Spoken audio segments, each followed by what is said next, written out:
Istanbul in the 1600s was the beating heart of the Ottoman Empire, the largest and most powerful Islamic state on earth, a city of perhaps 700,000 souls where minarets pierced the sky, where the Sultan's palace commanded the Bosphorus, and where Europe, Asia, and the Middle East converged in a swirl of commerce, intrigue, and cultural magnificence. This was a city that had been Constantinople, the capital of Byzantium for 1,000 years, transformed after 1453 into the jewel of the Ottoman realm. The Grand Bazaar teemed with merchants from Persia, Venice, and Moscow. The mosques built by the architect Sinan rivaled anything in Christendom. The Janissaries, elite slave soldiers, enforced order and occasionally toppled sultans. Yet, beneath the splendor, the empire was beginning its long decline, military defeats accumulating, corruption spreading, and rivals like the Habsburgs and Safavids pressing at the borders.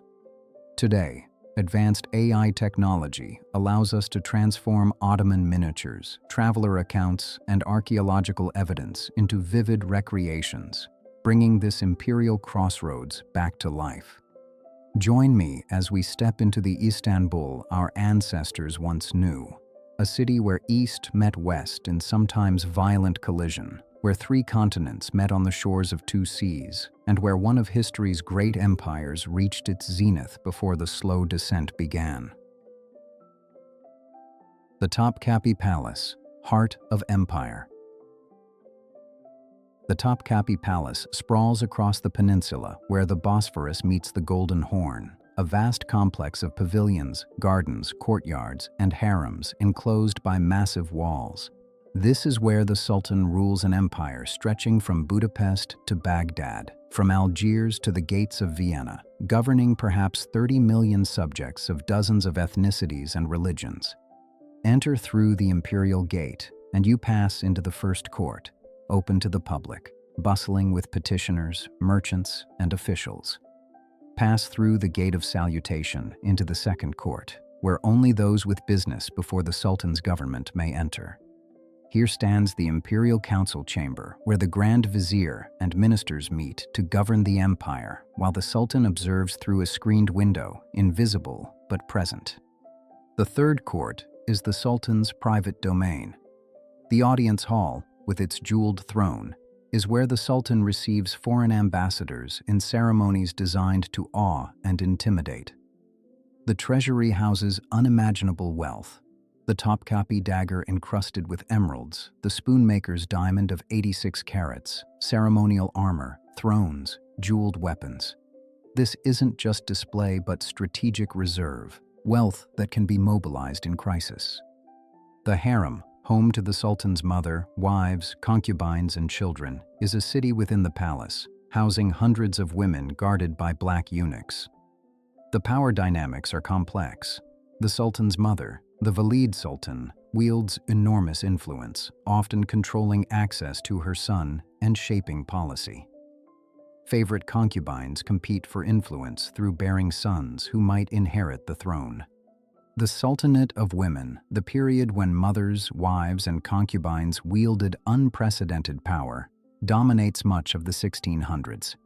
This happens partly because several sultans are weak or young, allowing women to fill the power vacuum. Kosum Sultan, concubine of Ahmed I and later regent for her sons, effectively rules the empire for decades, making and breaking grand viziers, commanding armies, and accumulating wealth. Her eventual murder in 1651 during a palace coup reveals the deadly stakes of Ottoman palace politics. The Janissaries, military power and corruption. Walk through Istanbul and you'll see the Janissaries, instantly recognizable in their distinctive tall felt hats. These are the Ottoman Empire's elite infantry, slave soldiers recruited through the Devshirme system, Christian boys taken from families in the Balkans, converted to Islam, trained rigorously, and forbidden to marry, though this rule is increasingly ignored by the 1600s. In theory, they're loyal only to the Sultan, creating a military force independent of aristocratic factions. In practice, by the 1600s, They've become a power unto themselves, a military caste that can make or break sultans.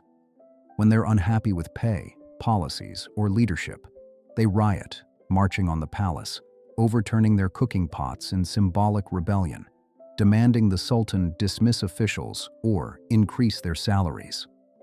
Sultan Osman II tries to reform them in 1622, planning to create a new army that would reduce Janissary power. They respond by storming the palace, deposing Osman, and executing him. He's strangled with a bowstring, the traditional method for killing Ottoman royalty that avoids shedding imperial blood. He's 19 years old. The message is clear. The Janissaries will tolerate no threats to their privileges. By mid-century, the Janissary Corps has swollen from the original elite force of a few thousand to over 50,000, diluted by accepting anyone willing to pay for membership. They increasingly engage in trade and crafts rather than military training. When war comes, they're less effective than the disciplined force that once terrified Europe. Yet they remain politically powerful and violently resistant to reform, a problem that won't be solved until their total destruction in 1826. The Grand Bazaar, commerce of 3 continents. Enter the Grand Bazaar through one of its many gates, and you're in a covered labyrinth of over 4,000 shops arranged by trade. Jewelers in one section, carpet merchants in another, spice vendors, silk traders, leather workers, each guild occupying its traditional area. The vaulted ceilings create a perpetual twilight, illuminated by oil lamps and shafts of sunlight through small windows. The sensory overload is intense, the smell of leather, coffee, spices, and perfumes mixing with human sweat and animal dung from pack animals. The sounds echo, merchants hawking wares in Turkish, Arabic, Persian, Greek, Armenian, and Italian. The clink of coins, the shuffle of thousands of feet on stone floors, the calls to prayer from nearby mosques filtering through. The bazaar is where East meets West commercially. Venetian merchants buy silk from Persia and spices from the Indian Ocean trade. Russian traders sell furs. Polish merchants offer amber. Ottoman traders supply goods from across the empire. Jewish merchants, expelled from Spain and welcomed by the Ottomans, serve as intermediaries between Christian and Muslim traders. Armenian merchants dominate certain luxury trades. The coffee houses surrounding the bazaar are centers of gossip, politics, and subversion. Men gather to drink the bitter Turkish coffee, smoke tobacco from water pipes, and discuss everything from poetry to theology to politics. The authorities periodically try to close them, viewing them as breeding grounds for sedition, but they always reopen, too popular and too profitable to suppress permanently. The bazaar also reveals Ottoman tolerance and its limits. Christians and Jews can trade, own businesses, and accumulate wealth, but they pay the jizya, a special tax on non-Muslims. They cannot ride horses inside the city, must wear distinctive clothing identifying their religion, and face legal disadvantages. It's not equality, but it's coexistence, and compared to the religious violence in contemporary Europe, it's remarkably pragmatic. The mosques, architectural glory. Istanbul's skyline is defined by mosque domes and minarets, particularly the great works of Mimar Sinan, the architect who transformed Ottoman architecture in the 1500s. His masterpiece, the Süleymaniye Mosque, completed in 1557, still dominates the city in the 1600s. Its massive central dome and cascading half-domes creating a harmonious composition visible from miles away. The Blue Mosque, built by Sultan Ahmed I from 1609 to 1616, rivals Süleymaniye. Its 6 minarets, an unprecedented number, caused controversy because the Great Mosque in Mecca also had 6, seeming to claim equality with Islam's holiest site. The interior is lined with tens of thousands of blue Iznik tiles, giving it the name by which it's known today. These mosques aren't just religious spaces but community centers. They include schools, libraries, hospitals, kitchens feeding the poor, and fountains providing water.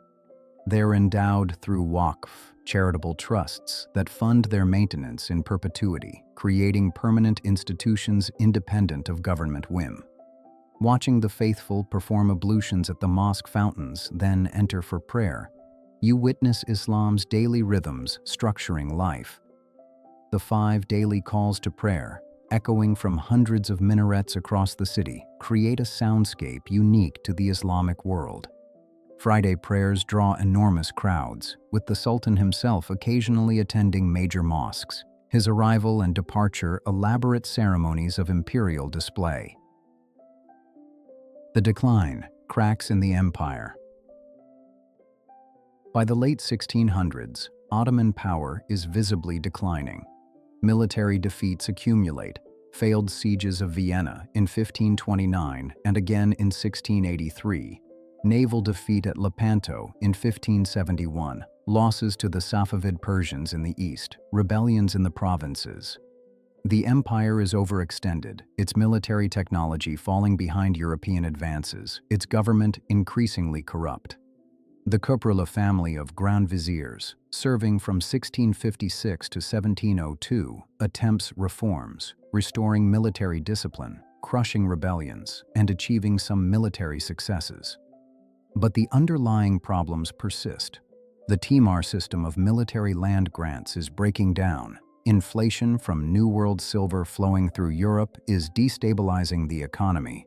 Provincial governors are becoming semi-independent warlords. The Sultanate itself is weakening. The tradition of the Sultan personally leading armies ends after the 1500s, with later sultans remaining in Istanbul, losing connection with military realities. The Devshirme system, which created loyal administrators and soldiers, is discontinued, replaced by hereditary positions that breed incompetence and corruption.